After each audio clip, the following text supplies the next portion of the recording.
Bueno, pues buenos días a todos. Agradecer una vez más a la Asociación OCA que haya contado conmigo. Estoy encantado en los distintos actos, eventos en los que he participado y siempre he encontrado un ambiente intelectual de lo más avanzado e interesante y vanguardista. Así que gracias por haber venido y gracias desde luego también al presentador que me ha introducido cuando ha relatado mi currículum. Estoy muy contento, ¿no?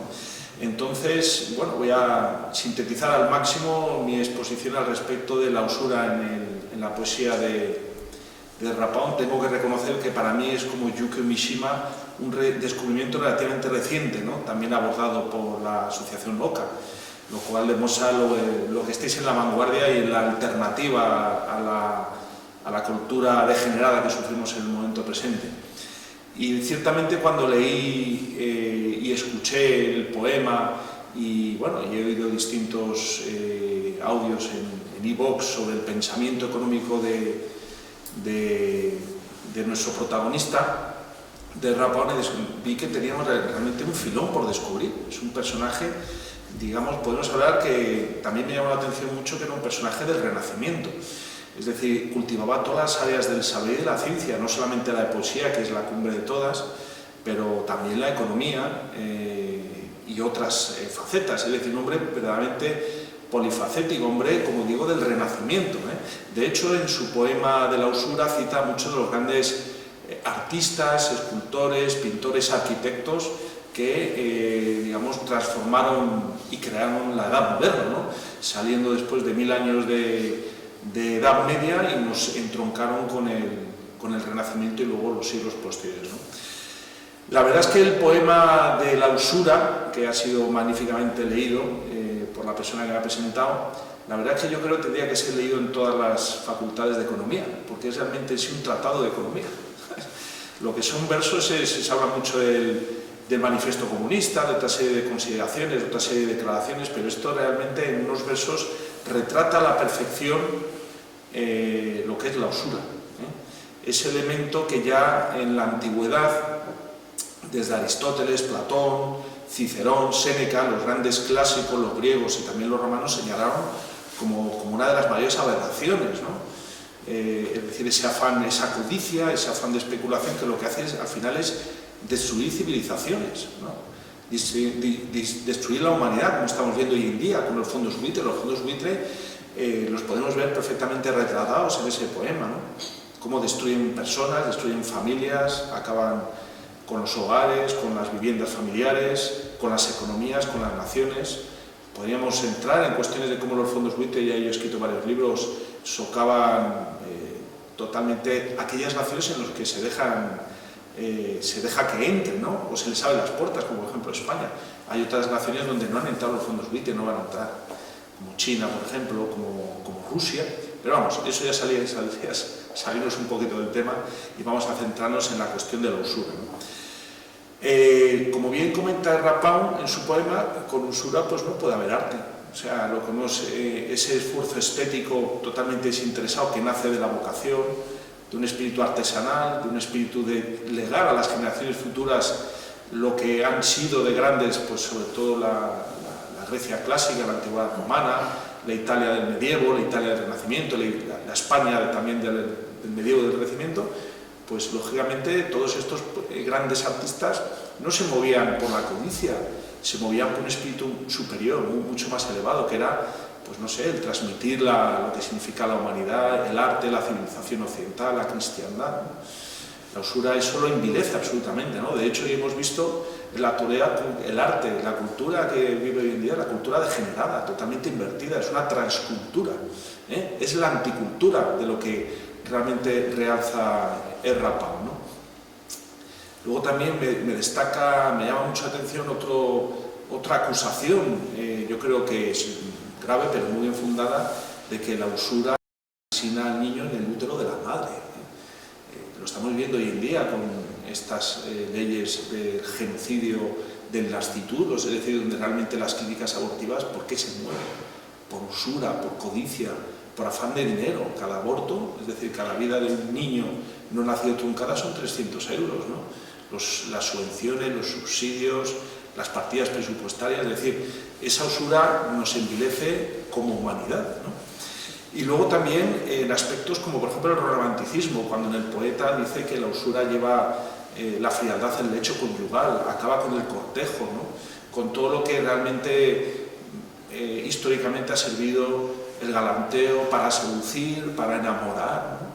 La usura lo mercantiliza absolutamente todo. La usura ha traído, como bien dice, a las prostitutas al templo del conocimiento griego.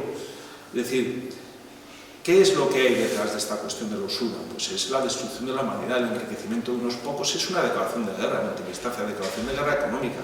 Lo estamos viendo en la actualidad, sobre todo con estos fondos WIT, estos fondos depredadores, que no solamente están atacando a la Unión Europea, que hoy en día es pasto de usura, también lo hemos visto en las naciones africanas, es decir, en Hispanoamérica, son víctimas del endeudamiento del Fondo Monetario Internacional, del Banco Mundial. Yo creo que Rapau lo ve perfectamente. De hecho, él, antes de la Segunda Guerra Mundial, intenta convencer, señala muy bien, yo creo que es lo que es el mal de lo que se llama la Fed, ¿no? La autoridad monetaria estadounidense, la que fija los tipos de interés, que no dejan de ser un elemento de usura, de destrucción de la nación. Y él, realiza muchas visitas a congresistas, a senadores de Estados Unidos, advirtiendo de que no tiene que meterse Estados Unidos en la Segunda Guerra Mundial, porque esa guerra la está promoviendo la usura, ¿no? La usura.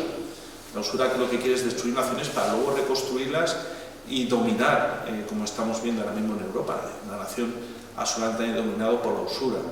Es decir, no solamente es el plano estrictamente poético, que es en lo que nos podríamos quedar, son muy bonitos esas frases, ¿no? Pero hilémoslo con estas cuestiones, como estoy diciendo, pues el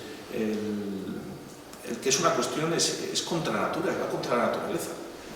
Pero no es el Rapau señala lo que ya señalaron los clásicos, como he dicho, Aristóteles, Platón, hacen verdaderos también tratados contra la usura, porque ya lo veían el peligro que supuso para la destrucción de la antigüedad clásica, ¿no?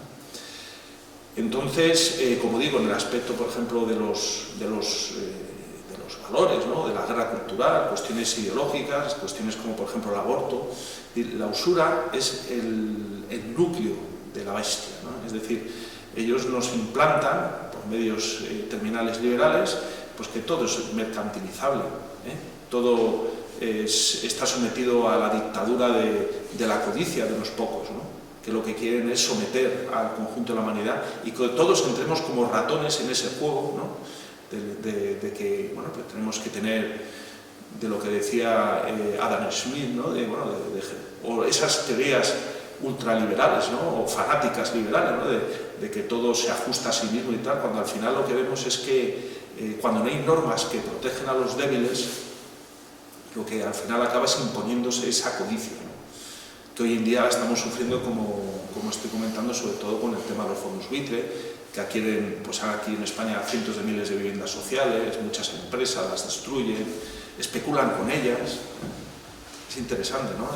El intentar proyectar ese pensamiento y ese poema de Rapau al momento presente, para intentar encajar todas las piezas, ¿no? Realmente yo estoy convencido de ese aspecto profético, ¿no? Es decir, en estos sujetos grandes, ¿no?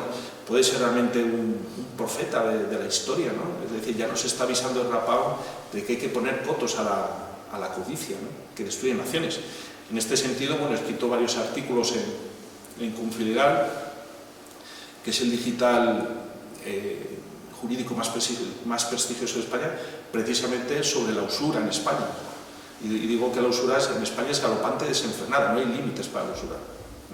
Y en ese artículo cito a Rapau, considero que es fundamental, ¿no? Y de hecho considero que los estudiantes tienen que, como digo, intentar profundizar en ese aspecto, aunque sea eminentemente económico, porque Rapau es un personaje que puede tener distintas aproximaciones, ¿no? No solamente estrictamente poética o política, ¿no? También económica, ¿no? Y en este artículo que me publicaron en Confiligal, precisamente hablaba de cuál ha sido la evolución de la usura en la España contemporánea, ¿no? Hoy en día, que ya con la ley de la memoria democrática parece que no podemos citar épocas pasadas, ahora es cuando más hay que citarlas, ¿no? En el Foro de los Españoles, por ejemplo, en las leyes fundamentales del anterior régimen, se prohibía estrictamente todo tipo de usura. Se consideraba como uno de los peores delitos. Estaba penado por el Código Penal del año 73 con 5 años de cárcel al usurero, ¿eh? Es decir, había de alguna forma un ambiente, marco jurídico, yo entiendo que es clásico, tradicional, también con impregnaciones cristianas y moralidad por las cuales bueno, pues se impedía o se trataba de impedir, y yo creo que mucha eficacia, que sobre las personas débiles, las personas endeudadas, las personas con apuros económicos fueran objeto de rapiña, fueran objeto de depredación. O sea, por encima de todo está la dignidad del ser humano, ¿no? Es decir, tú puedes, de alguna forma, es un reflejo de ese mandamiento, ayudar al prójimo, ayudarle y prestarle dinero. Lo que no puedes hacer de ese préstamo de dinero un objeto de dominación, ¿no? Un objeto de esclavitud, que es lo que hoy en día es la usura, ¿no? Y entonces, bueno, pues estábamos protegidos, como digo, por las leyes fundamentales del movimiento y también por el fuero del trabajo. Se prohibía todo tipo de usura y además estaba penalizado con multas muy fuertes y con 5 años de cárcel, de reclusión menor, que se decía, según el Código Penal del año 73. ¿Y qué hemos visto? Que en ese ambiente de protección jurídica y moral de las personas, de los españoles, para que no fueran objeto de depredadores, ¿no? Que hubieran ciertos límites a la hora de lo que es ese hecho de prestar dinero, porque como bien indica Rapón, sabemos las consecuencias. Es que lleva, como bien dice Rapón de una forma poética y muy elocuente, lleva la frialdad al lecho conyugal. Es decir, la usura se establece en la cama entre el hombre y la mujer, impide todo tipo de contacto, ya no solamente, vamos a decir, incluso carnal, sino espiritual, de dignidad, de respeto, de sacramento cristiano. Y bueno, pues llegó la democracia, llegaron los human rights, llegaron las ONG, los derechos humanos. Entonces la usura se liberalizó en España, a raíz sobre todo de una orden ministerial del año 81. Se despenalizó en el Código Penal del año 95. Ahora mismo la única herramienta que tenemos en España para luchar contra la usura, porque en España la usura es galopante y desenfrenada, básicamente porque no tiene castigo ni persecución, es la ley Azcárate, que es la ley del año 1908, creo que es, fíjense, de principios del siglo XX, que es una ley, digamos, pues para digamos una economía del siglo XX, no para una economía del tercer milenio. Y es una ley que está bien fundamentada, tiene pocos artículos, pero es muy legislativamente, está muy inadaptada, ¿no? Entonces, ni siquiera las autoridades administrativas, vamos a decir, el propio Banco de España, podría declarar, como sí que pasa en otros países, lo que es usura. Pues a partir de cobrar un cierto porcentaje de tipo de interés, eso es usura. Ahora veremos otros ejemplos que desarrollen ese artículo, ¿no? Entonces uno que es sujeto de usura lo único que puede hacer es interponer un recurso, una demanda judicial y exponerse a estar 10 años esperando a que al final la justicia le dé la razón, ¿no? Y luego las sentencias pues son muy cambiantes, la jurisprudencia no está clara, no simplemente al final el resultado que es el desamparo legal, desamparo jurídico y lógicamente un desamparo social. Y los usureros, pues digamos hoy en día en España es tierra de usura, es una usuracracia realmente. El Estado es un Estado usurero en sus comportamientos de rapiñadores. La agencia tributaria aplican esa codicia, esa falta de respeto hacia la dignidad de la persona, ¿no? Entonces la propia agencia tributaria, como bien dice Rapón, la que está cargándose con los autónomos, ¿no? Los está destruyendo, los está acosando. Muchos se están yendo a otros países, ¿no? Es decir, la usura es un elemento que lo que quiere es la inmediatez y la máxima rentabilidad en el menor plazo de tiempo posible. Y eso es absolutamente destrucción de estructuras, destrucción de estabilidad, es simplemente pues como el ladrón que te entra en tu casa y te quita todo, ¿no? ¿Qué diferencia entre un usurero y eso? Prácticamente ninguna, lo único que la usura está legalizada. Bien. Dicho lo cual, bueno, pues hice un ejercicio de derecho comparado y me estoy centrando en la cuestión de España, porque yo creo que esa proyección de Rapón es perfectamente asimilable y encajable en la situación actual. Hay naciones como, por ejemplo, como Colombia y como Chile, donde el importe de usura, es decir, se objetiviza, es decir, se fija un porcentaje de tipo de interés a partir del cual eso es usura, ¿no? Eso en España no lo tenemos, y eso va a salir, lo hace una autoridad administrativa todos los meses. Dice, lo que se cobre más, creo que es del 50% del tipo de interés de dinero, imaginemos, el tipo de interés de dinero está en el, pongamos en el 4, pues entonces cobrar más del 6, porque el 50% son 2 puntos porcentuales más, cobrar más del 6, por ejemplo en Colombia, estoy hablando, fijando unas cifras aproximadas, cobrar más del 6, eso es una usura. Vale. En España, pues realmente lo estamos viendo, muchas personas lo están sufriendo, quizá personas de aquí, pues yo qué sé, por descubiertos en cuentas bancarias, por préstamos de tarjetas de crédito, les están cobrando más del 20%. Vamos a ver, por favor, ¿eso qué es? Eso es realmente usura, ¿no? Bien, pues allí, tanto en Chile como en Colombia hay una autoridad administrativa que es el que fija ese porcentaje. Bien. allí se establecen penas de cárcel, Es el reminiscencia, por cierto, el derecho civil de mercantil que existe en nuestras naciones hermanas proviene del derecho castellano y por lo tanto era como estaba regulado antes en España. Por lo tanto tenemos que volver a fijar esos límites y normas restrictivas contra la usura, porque al final es cuestión de la nación. Además, en estos países al usurero lo obligan a devolver el doble de lo que ha cobrado en concepto de usura. Se cuantifica cuánto es la usura y dice, bueno, la vas a devolver ese exceso y encima el duplo. Maravilloso y fantástico. Y encima te vas a la cárcel. Y encima te vas a meter una multa impresionante, ¿no? En Chile incluso se ha llegado a que en el caso de que sea un extranjero, un usurero, y le hayan dado la nacionalidad, se le quita la nacionalidad. Y si un extranjero con permiso de residencia, se le deporta, se le expulsa. Es decir, porque las naciones se tienen que proteger de los usureros. Realmente lo que pasa en España es que, desgraciadamente, en las 4 décadas y media de democracia, o casi 5 décadas, realmente todo ese armazón de protección contra la usura pues ha sido totalmente destruido.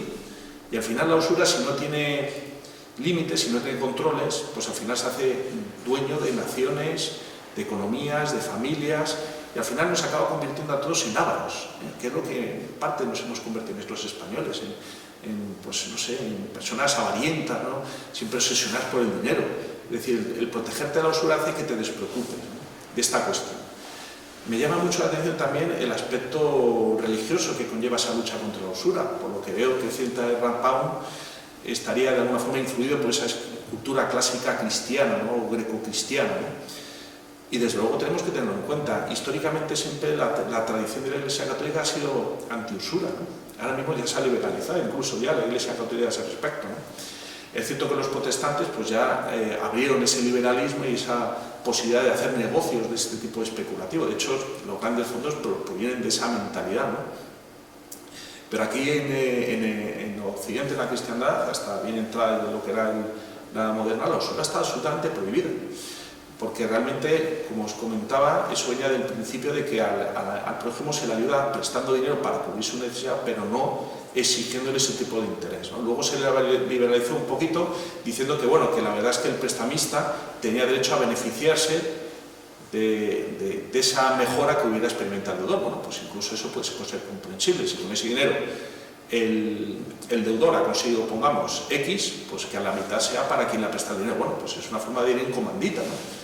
Pero de ahí a lo que hemos visto, estos círculos viciosos, estos abismos de endeudamiento que estamos experimentando en la nación española, donde realmente vemos que, como bien se ha comentado en el poema, el artesano es separado de su arte por la usura. Yo conozco muchas personas pues, que han dejado de ejercer su profesión porque han entrado en esos círculos de endeudamiento y además se han truncado como personas, ¿no? Hay que proteger, ¿no? Hay que poner límites, hay que poner cotos. Y yo creo que Rapón, digamos, iba en esa línea. De hecho, él por eso va a Italia.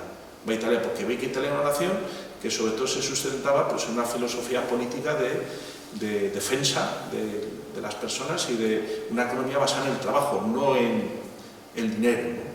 También él, lógicamente, ataca mucho el daño que hacían, como digo, la FED, es decir, la Reserva Federal, que es la autoridad monetaria de ese país, que está en manos privadas. Decía, pero vamos a ver, si al final no es una forma de usura también el generar una inflación desproporcionada, como estamos viendo hoy en día por culpa de las sanciones, es una forma de usura. No nos están comprando intereses explícitos, pero sí nos están cobrando los impuestos y se están comiendo nuestros ahorros. Es otra forma de usura. ¿Por qué? Porque la autoridad monetaria está totalmente descontrolada y no hace más que emitir billetes y billetes y billetes, ¿no? Eso es crear también impuestos indirectos, es otra forma de usura. Podríamos hablar de infinitas formas de usura que tienen las autoridades administrativas españolas. El otro día que fuimos a tomarnos por aquí una cervecita, me pusieron una multa, si la hora acababa a las 9, me pusieron la multa a las 9 menos 2 minutos, una multa de 36 euros. Eso también es una usura. ¿Qué sentido tiene, no? Realmente es un grave incumplimiento que me haya pasado 2 minutos del tiempo establecido para cobrarme 30 euros. Es decir, los que practican la usura no son solamente ahora mismo los avarientos, los codiciosos. La figura del usurero que existía antes en los pueblos prestando dinero a las personas necesitadas con altísimos tipos de interés, ahora se ha sustituido está en todos los sitios, ¿no? En todos los sitios. La usura nos arrincona, nos acosa, nos desprecia y nos intenta destruir, ¿no? y lógicamente tenemos que defendernos de ella, ¿no? Por lo tanto, yo creo que en ese pensamiento económico de Ezra Pound, en esa lucha que tuvo él vital a lo largo de sus años, ¿no? Ese sufrimiento que sufrió por parte precisamente de esos izquierdistas, esos intelectuales que están vendidos a la usura, los que, como hemos estado hablando antes con Julio César, ¿no? Con César impedían a toda costa su liberación, ¿no? Es decir, esa saña contra su persona también es una manifestación de usura, es una codicia llevada a la crueldad, hasta al extremo, ¿no? Por lo tanto, en el momento presente tenemos que ver e identificar esas formas de usura. El otro día me hizo una entrevista un youtuber, Jordi Yatzer, creo que se llama, precisamente sobre el Sareb, el banco malo. Es decir, la nacionalización de la deuda de las cajas y de los bancos de la crisis del año 2012, de Zapatero, que al final ha acabado siendo nacionalizada y nos pertenece a todos los españoles. Eso también es una forma de usura. Nos ha endosado una deuda, que no nos correspondía a los españoles. Y tenemos que pagar nosotros 35.000 millones de euros que viene de la codicia de los bancos. Y ningún partido político ha puesto ningún pero. También habría que analizar si son realmente los partidos políticos actores principales en este régimen de la usura. Son partícipes, son responsables, son beneficiarios. Ellos no son entramados financieros también. No se metieron en las cajas de oro a robarnos, no están ahora también en el Sareb a estafarnos, no ahora quieren hacer un uso político de esa ruina que es el Sareb. Es decir, hoy en día la usura ha penetrado todas las capas de la sociedad. Porque el tema de las deudas es vital para el conjunto de la humanidad. Desde el tiempo inmemorial, viene a ser recogido incluso en el Antiguo y en el Nuevo Testamento, las condonaciones de deuda, es decir, prácticas antiusura, están representadas como casi dones del cielo, ¿no? Ya los profetas, ¿con quién se alía David cuando lucha, digamos, en Israel? Se alía con las clases medias que estaban siendo depredadas por los usureros. Eso también son ejemplos que tenemos que tener en cuenta, los famosos años sabáticos, las condonaciones de deuda. Antes en el Padre Nuestro, que todos aprendimos como católicos, se decía, perdona nuestras deudas, como nosotros perdonamos a nuestros deudores, ¿no? Era un reflejo de ese espíritu de antiusura, ¿no? ¿Qué se dice ahora? Perdona nuestras ofensas. ¿Por qué ese cambio? En la Iglesia Ortodoxa se sigue rezando, perdona nuestras deudas. No se habla de ofensas, de insultos, se habla de deudas económicas. El mandato cristiano es perdonar, ser transigente con el deudor, no machacar, no extorsionarlo. En el derecho romano también se refleja, esto viene incluso de la antigua Mesopotamia, dice que de ahí lo copiaron los judíos para el Antiguo Testamento. Cada 7 años se perdonaban las deudas y cada X años se devolvían las tierras que habían sido embargadas por deudas a las familias que habían sido objeto de embargo. Había una especie de reseteo financiero, de segunda oportunidad. Hoy en día a la izquierda se le llena la boca, la ley de la segunda oportunidad, no sé qué, es todo mentira. Por la izquierda es servil a la usura. Todas las fuerzas políticas, todas sin excepción van, me refiero a la representativa, por lo menos en España, van de las manos de la usura, ¿no? Los fondos de inversión, los fondos buitre. ¿Por qué la sede de Vox pertenece a un fondo buitre instalado en Luxemburgo? ¿Qué pasa? ¿Que las cuotas es para pagar al usurero que ha prestado dinero a Vox? Buena pregunta, ¿no? Eso ha salido en la prensa de la extrema izquierda. Es bueno que nosotros, como patriotas, lo debatamos, ¿no? ¿Por qué pertenece la sede de Vox a un fondo buitre? En sitio Luxemburgo. Qué bonito, ¿no? Está la renovación de la derecha, la lucha contra el mundialismo, contra la globalización. Tener tu sede radicada en Luxemburgo, qué bonito, ¿no? El tema de los paraísos fiscales, ¿no? Todos los políticos tienen cuentas en paraísos fiscales, ¿no? Hablando de Rato y otros tantos, ¿no? ¿Cómo puede ser que la patronal de los fondos buitre, el presidente sea don Joan Clos, un dirigente antiguo alcalde de Barcelona, que es socialista? ¿Qué políticas en defensa del deudor ha habido durante el gobierno de Pedro Sánchez? No ha habido ninguna. Todo es pura demagogia, es pura verborrea, pero bueno, al final, como hemos estado hablando en una pequeña tertulia con César y Emilio, es lo que quieren los españoles. Los españoles se han abrazado a la usura. Y hay que señalar que también, a medida de la escala de su nivel, son usureros hacia los que están abajo de ellos. Nos hemos convertido en un pueblo de especuladores.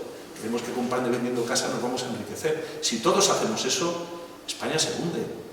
No hay nación que aguante que todo el pueblo se dedique a la especulación con el tema de los pisos. La vivienda es un bien básico, como es la luz y como era contemplado anteriormente, ¿no? Ahora mismo la energía, esos incrementos de precio, porque es objeto de especulación, igual que la vivienda, y lo va a ser el agua también, y habrá carestías de agua.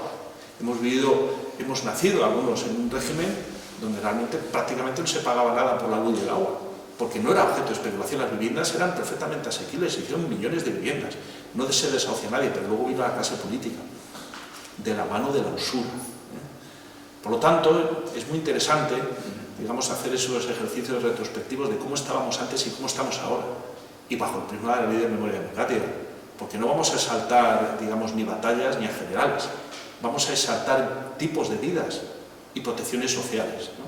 Y eso es algo que no nos podrán amordazar, y si nos quieren amordazar, pues nada, daremos la batalla, ¿no?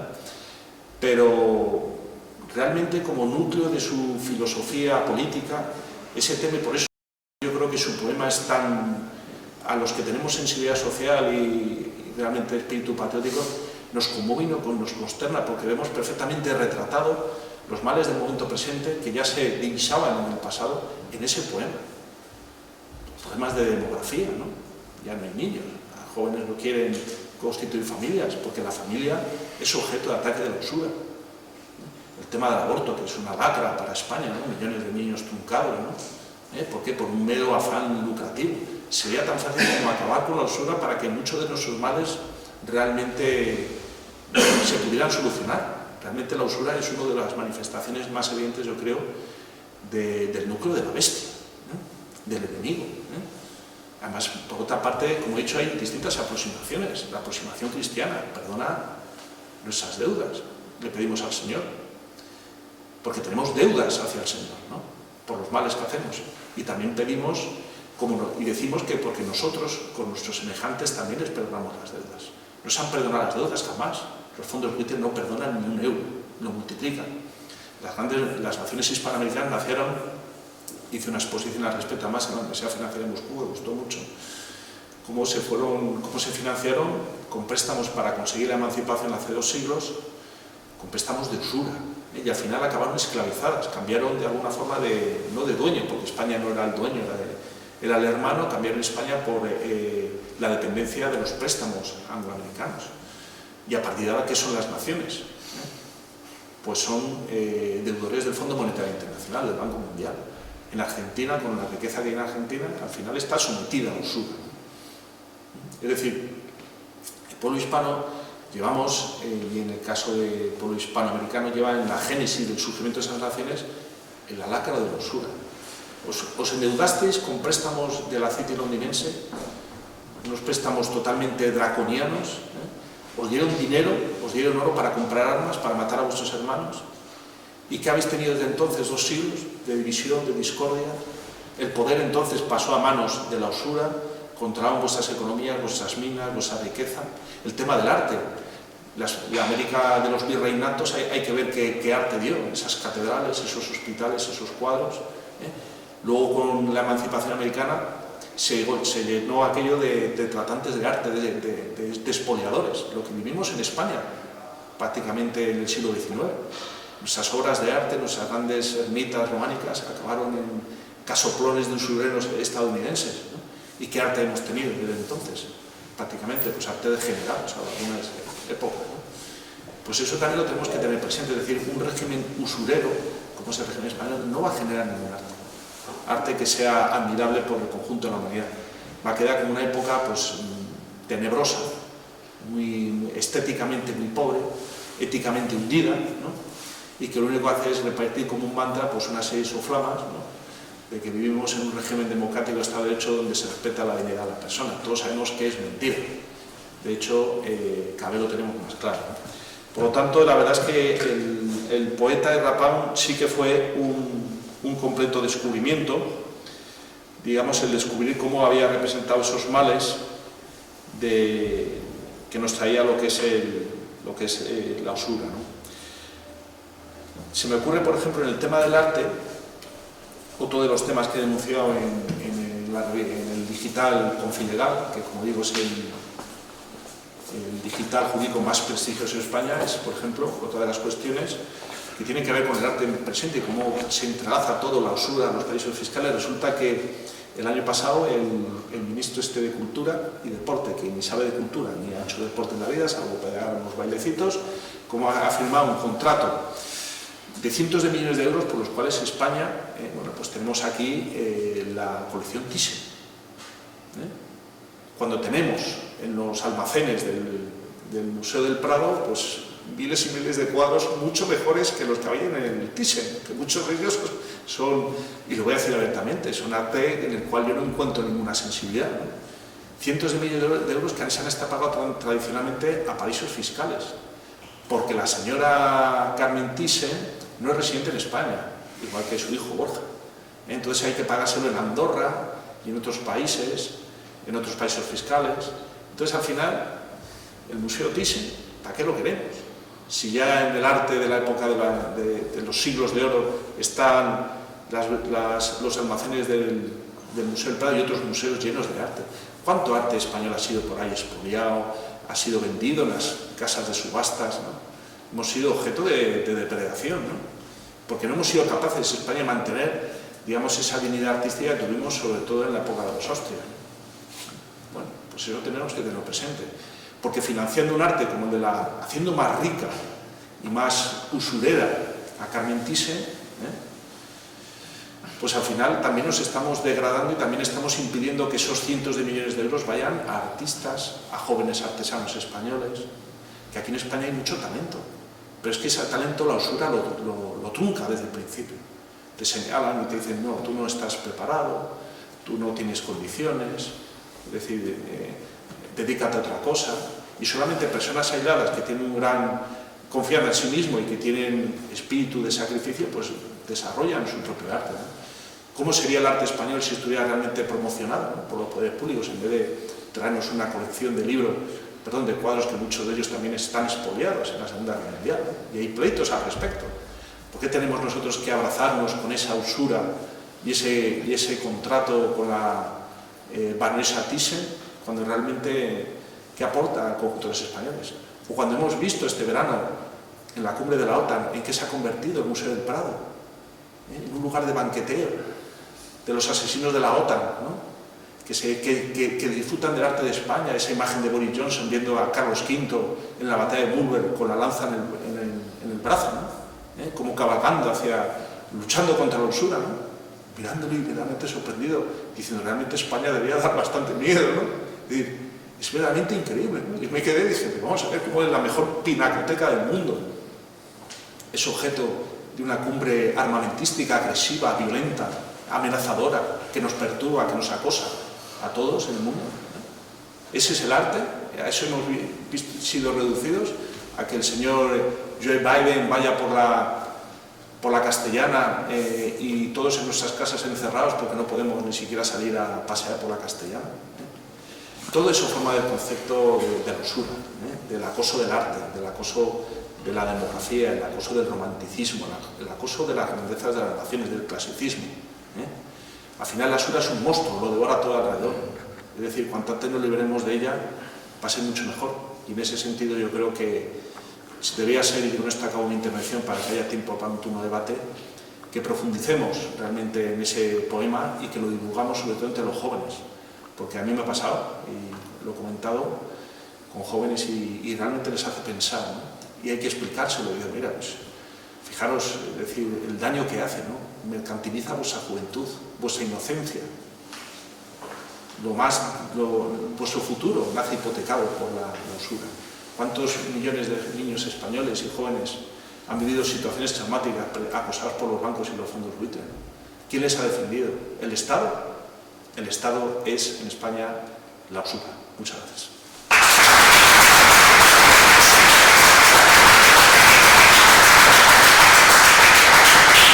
Muchas gracias a ti, Guillermo. Ha sido una magnífica conferencia, una actualización de todos aquellos ejemplos que ya Rapau nos contara de la usura, ese pecado contra la natura. Y damos paso a un pequeño turno de preguntas. ¿Alguien interesado?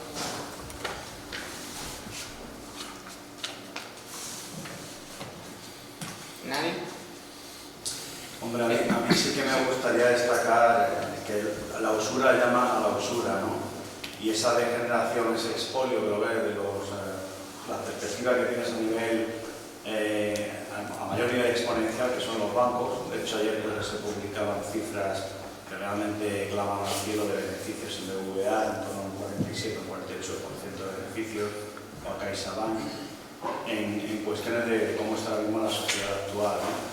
Pero el problema principal yo creo que viene dado o estriba de la degeneración y ese expolio, como decía antes, de la suplantación del ejemplo que proponía a lo mejor Guillermo en el concepto, por ejemplo, de lo que es el lugar del arte que vilmente es expoliado, ¿no?, por las huestes de la OTAN, ¿no? Y si ya te metes en el sentido de dignidad y valores, como por ejemplo los cita Ezra Pound en su poema, pues tienes ahí, digamos, el desarrollo, el retrato perfecto de lo que de manera visionaria, como ocurrió en otros aspectos de su vida y otros personajes literarios de esa Inglaterra de la primera parte, del primer cuarto de siglo, pues iban a retratar, ¿no? Tienes el caso de Pound, tienes el caso de Chesterton, tienes el caso de Wyndham Lewis, que lo comentaba hace un momento con Julio César, y son digamos, exponentes, representantes inequívocos, ¿no?, de todo lo que estamos ahora mismo sufriendo con ese azote que significa la usura y sobre todo lo que es la devastación, ¿no? Ese tsunami que luego evidentemente genera todo este tipo de odio, lo que son los intercambios, los enfrentamientos personales, independientemente de las nuevas creaciones, ¿no? Porque si algo realmente no es capaz todavía de darte una vuelta de tuerca más, para eso tienes una pandemia y tienes la gente que con todos los beneficios que ha obtenido pues se va a ir a rositas, desde el gobierno chino hasta la OMS, pasando por las instituciones europeas. Han hecho todo útil por el foro y efectivamente no van a ser, digamos, condenados, no van a sufrir ningún tipo de culpa para la situación en la que han dejado al mundo actual. Muy bien, totalmente de acuerdo con lo que ha dicho Emilio. Es una visión, una perspectiva también a tener muy en cuenta y bueno, pues reiterar lo mismo, que la visión económica de Rapound ahora mismo pues, es muy actual y requiere pues, un análisis y una difusión. Tienen los poetas malditos como Roy Campbell o como Chesterton, pues cuanto más ataque sufran, pues más habrá que divulgarlo, como estáis haciendo en OCA magníficamente con estas jornadas, para que españoles, pues que realmente, como me pasó a mí en un momento dado, se crucen con él, se encuentren con su personaje, pues profundicen y de luego lo difundan, lo hablen, lo compartan. Estamos en épocas de censura, de cancelación, ¿no?, de acoso, de prisiones culturales y Ezra Pound, que sufrió esa persecución y fue en ese sentido un mártir del arte y de la cultura de la poesía y de la comunidad, pues se ha actualizado, ¿no? Un día que nos faltan referentes, porque nos los han ido borrando, pues es quizá un eslabón perdido que gracias a vosotros y a otras iniciativas es recuperado y por lo tanto hagámosle honor a su sacrificio y convirtámonos cada uno de nosotros en pequeños Ezra Pound más allá de las difamaciones que vamos a sufrir, porque hoy he visto en el diario público el que me citaban porque daba aquí una conferencia sobre Ezra Pound y tal, digo, pues oye, pues estoy encantado, pues fíjate, digital, patético de público que son señaladores de la cultura de cancelación, pues sí, señores del público, vamos, se harán muchas más conferencias de Ezra Pound y lo que ustedes digan a nosotros nos va a motivar muchísimo. Sí. Yo pienso que este dominio de la usura y de los usureros tiene un aspecto casi teológico. Esta gente casi literalmente son adoradores del dios dinero. Yo veo una interferencia entre la religión y el dinero. En la época moderna la veo muy claramente en el calvinismo. Cuando surge el calvinismo, que es una religión que ve un signo de elección divina en la riqueza. Eso ya es adorar al dios dinero, apenas disfrazado. Pero este es un culto de adoradores del dios dinero, de grandes sacerdotes. Pero yo creo que nunca habrían conseguido el poder que tienen hoy si no nos hubieran metido en la cabeza a nosotros la religión del dinero, que es algo que han dicho en la conferencia. Nos han deformado la mente, han conseguido que razonemos solo en términos económicos, de interés, de beneficio. Absolutamente de acuerdo. Y ese cambio de paradigma tiene que ser devuelto a su situación original. El dinero es un instrumento, pero no puede ser un fin. Y hoy en día el dinero se ha convertido en un objeto de obsesión, casi compulsiva por parte de la gente, a todos los niveles, tengan poco, tengan mucho, nos han inoculado un virus que es, pues eso, la adoración al becerro de oro. Por eso es muy interesante todas las referencias bíblicas que existen tanto en el Antiguo como en el Nuevo Testamento, sobre todo dirigidas al perdón de las deudas, ¿no? Es decir, nos ha arrancado del Padre Nuestro una filosofía digamos, de comportamiento humanitario, de amor al prójimo, y no lo han sustituido por ofensa. Por lo tanto, los banqueros en ese sentido hoy en día no se sienten concernidos por el Padre Nuestro. Ellos solamente pues insultan un taco conduciendo, digo, cuando realmente el daño que están haciendo no es ese taco, no es insulto, sino es la usura permanente contra sus clientes, ¿no? Y ellos se sentirán que van a entrar al reino de los cielos, habiendo practicado esas usuras. El Padre Nuestro, por lo menos en castellano, que creo en italiano sigue siendo la versión antigua, tendría que ser recuperado. Yo esto lo vi una vez viendo una película de Netflix, tengo que reconocerlo, a veces de película de Netflix, y una película de miedo, entonces pues la familia se va a la cama todos a abrazarse y a rezar, y de repente rezan el antiguo Padre Nuestro. Perdona nuestras deudas, y de repente dije, pero si es el que yo aprendí, ¿por qué me la han cambiado? O sea, ¿qué ha pasado en Roma? ¿Han abrazado al Dios dinero? No es perdona nuestras ofensas, es perdona nuestras deudas, como nosotros perdonamos. Es decir, la obligación de no ser usurero. Eso es un mandato divino que hoy en día se ha olvidado, y por lo tanto estoy totalmente de acuerdo con lo que ha comentado. Nos han inoculado ese afán de codicia a pequeñísima escala, entre niños, entre hermanos, entre vecinos. Siempre vemos al prójimo como un potencial acreedor al que le podemos meter una tasa de interés del 20%, en vez de ofrecerle la mano y decir, yo te voy a ayudar, ¿no? Porque somos una comunidad, ¿no? Entonces nos han aislado. Ese es el liberalismo, la cara perversa del liberalismo. El poder, digamos, imponer a nuestros semejantes condiciones que las van a convertir en esclavos, porque vivimos en una época de esclavitudes económicas, por culpa de ese virus que nos han inoculado. O sea, no puedo estar más de acuerdo con esa reflexión. Muy bien, ¿una más, la última? Sí. Guillermo, aquí desde el fondo. En primer lugar, gracias por la intervención. Yo simplemente quería poner por compartir, supongo que tú también lo habrás conocido, a raíz de la crisis, ¿no?, de la época de Zapatero, que hubo esa crisis económica en España, volvieron a surgir nuevamente la figura, ¿no?, del prestamista de capital privado, que ante la imposibilidad de acceso de crédito, ¿no?, de las personas de a pie al sistema bancario, pues aprovechaban, ¿no?, este estado de necesidad para que estas personas que necesitaban acceder al crédito constituyeran hipotecas sobre sus propiedades, sobre su vivienda habitual, a cambio de una cantidad de dinero. Luego, evidentemente, hay varias estipulaciones, ¿no?, que pactaban con ellos, ¿no?, estaban completamente fuera de lugar por el pequeño periodo de tiempo que les daban, ¿no?, para devolver el préstamo, por el tipo de interés ordinario, el tipo de interés de mora que tenían que devolver.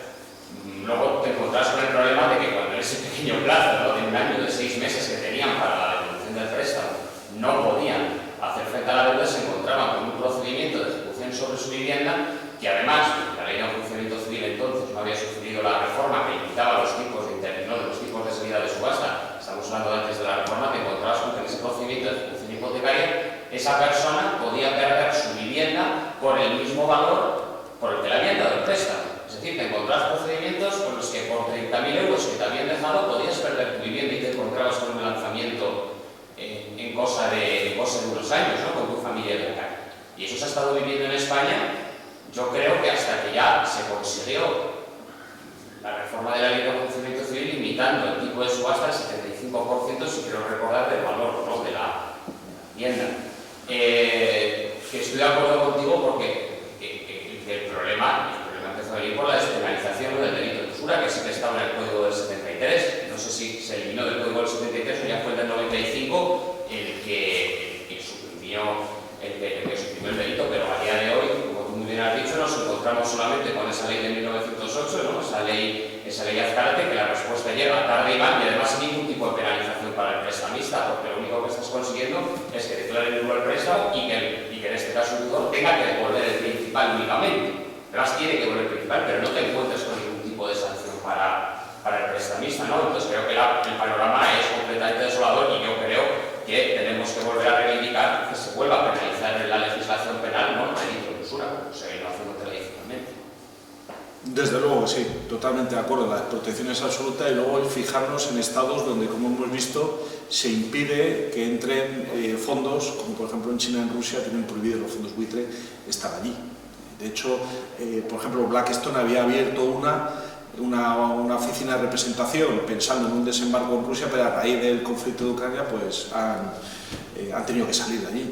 ¿Por qué? Porque allí de alguna forma se protege la economía nacional y digamos, no se encuentra una necesidad de que entren ese tipo de fondos. Han entrado en España y en la Unión Europea a raíz de la crisis de 2012, sobre todo, porque aportaban liquidez, pero sin ningún tipo de control de frenos, sin ninguna regulación. Por ejemplo, en Irlanda hay una ley, porque el tema de cómo lo mal que se han portado los fondos buitre, hay una ley en Irlanda que lo regula y obliga a inscribirse en el Banco Central de Irlanda.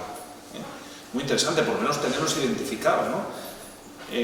Por cierto, y ya para acabar, para que veamos el nivel de usura que hay por parte de las propias administraciones públicas, os he hablado del Sareb, la deuda del Sareb, que es básicamente la que sirvió para financiar el traspaso de todos los créditos tóxicos de las cajas de ahorro, es decir, la podredumbre de la codicia, nos la hemos comido todos los españoles, pues al final se ha traspasado a los españoles y la deuda pública ha aumentado en 35.000 millones de euros, se dice pronto, y no hay ningún partido político que haya protestado. Yo me vi el pleno del Congreso de los Diputados entero y decía, no daba crédito a lo que decían, no hay ningún partido, ni siquiera Bildu va de la mano de la usura y de la codicia también, eso no tengamos claro, igual que todos los partidos. Pero ya, ¿qué pasa? También se hizo un Sareb en Irlanda, que se llama el Lama irlandés, pues el Lama devolvió toda la deuda, incluso ha dado beneficios. ¿Qué problema hay? ¿Es que los gestores irlandeses son mejores que los españoles? No, es que realmente ya estaba preparada la jugarreta en España. Es la mayor estafa que ha habido en las últimas décadas los españoles. Endosamos la deuda de los bancos y de las cajas sin que nos hayamos dado cuenta. Mientras que en Irlanda, que es una nación más joven, apenas tiene un siglo de historia, sus gestores han liquidado las deudas del Lama y, es más, han generado beneficios y han pagado impuestos. Pero claro, yo eso lo he publicado también en Confideral, pero ¿qué hacen los políticos? Lo leen y lo único que piensan es, bueno, a ver si este se cansa de escribir y ahí lo conseguimos acallar, ¿no? Pero en el fondo, pues oye, también por otra parte me han venido comentarios de gente, digamos, de los espectros políticos muy variados que dicen, si es que tiene razón lo que dice este señor, si es que tiene razón. Bueno, pues si tenemos razón, pues aplíquese el cuento, ¿no? E intentemos solucionar, porque lo que ha pasado con el Sareb puede volver a pasar en cualquier momento. Con la crisis y la recesión que viene, vamos a empaquetar otra vez toda la deuda de los bancos, que por cierto, como había dicho Emilio, cuando las vacas son gordas son un 50% de incremento de beneficios. Y eso me llama la atención, que siempre reparten los dividendos. Es decir, los propios banqueros son los que no confían en el sistema, porque beneficios que en un año los reparten automáticamente, no lo dejan dentro de los bancos. Y las pérdidas luego nos las endosan a nosotros. El sistema bancario está absolutamente apuntado. Ya acabo con este dato, para que veamos la codicia. A raíz de la crisis del 2012, bueno, que empezó en otros países, el dinero que ha dado la Unión Europea al sistema bancario quebrado y que está apuntalado, es decir, que volverá a quebrar, son de 6 billones de euros. Ha dedicado más a apuntalar a la banca que cualquier programa energético, de política agraria común, o sea, 6 billones. Y en España se han dedicado 500.000 millones de euros. Es la partida más grande que ha habido, mucho más que dicen, no, el dinero de los españoles es para sanidad y educación. ¡Ja! Me río mucho. El dinero de los españoles es para los bancos y para las cajas. Y el dinero de los europeos es para los bancos europeos, que están todos quebrados y que encima en cualquier momento pueden otra vez desmoronarse. Por lo tanto, el entramado de la Unión Europea es un entramado también lucrativo, totalmente usurero. Entonces, hay que señalar efectivamente esos datos macroeconómicos que son verdaderamente consternadores y que nos están hipotecando a las generaciones venideras, ¿no? Mientras, por ejemplo, hay naciones como, que tienen, digamos, un desahogo económico, nosotros en Europa cada vez más sometidos a los bancos y a la usura. Es una realidad y por lo menos hay que tenerla presente. Muy bien. Bueno, muchísimas gracias de nuevo a Guillermo Cafor por su participación, a todos ustedes. Queda claro que Edgar Pablo es una figura energética, listada, podemos estar desde diferentes puntos de vista. Además, yo creo que traerle aquí y enlazar con la contemporaneidad demuestra que está muy vivo él y su poesía. Y además, yo creo que es muy interesante las definiciones que hacemos sobre ciertos partidos, ciertos modelos económicos, sobre lo que son y lo que no son. Creo que es muy importante en este aspecto para saber dónde vamos, con quién vamos de camino, con quién no vamos de camino. Es fundamental. Y la última cuestión, que no es una pregunta, simplemente la formulo, es Edgar Pound, la usura del siglo XX que tuvo como contrarresto, como crítica a la figura de Pound. En el siglo XXI ya no se conoce todavía ningún poeta de renombre que haya hecho esos alegatos que, además de manera poética, ¿no? A veces encontramos vulgaridades y hay gente que se cree que tipo de persona puede escribir un poema, pues quién sabe si en el siglo XXI estamos aquí abriendo las puertas para que puedan generarse con esas actividades, con el certamen, pues esos poetas que lancen esos versos contra la usura, por la vida, por la sociedad y las comunidades de España y de Europa. Así que con esto ponemos fin a la jornada de la mañana y nos vemos a las 4 de la tarde. Muchas gracias y viva el Pablo.